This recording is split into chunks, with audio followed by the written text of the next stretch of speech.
สมมุติว่าเฮาอยู่ในปัจจุบันขณะของเฮาเรื่อยเลยทุกมื้อไปเป็นปัจจุบันอยู่ใน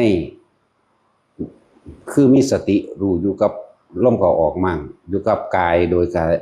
อาศัยเวทนาคืออาการปิติเกิดมั่งอยู่กับการเคลื่อนไหวกายในการทำงานกินอยู่ดื่มกินยังก็สร้างที่ให้มันอยู่ในแต่ละมือ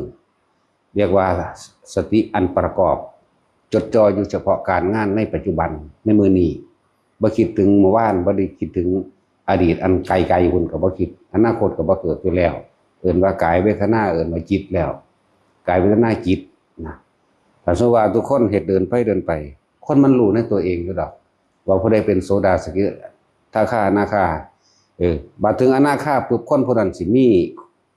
เป็นไปโดยธรรมชาติศีล8ก็บ่ได้ไปขอศีล5ก็บ่ได้ไปขอ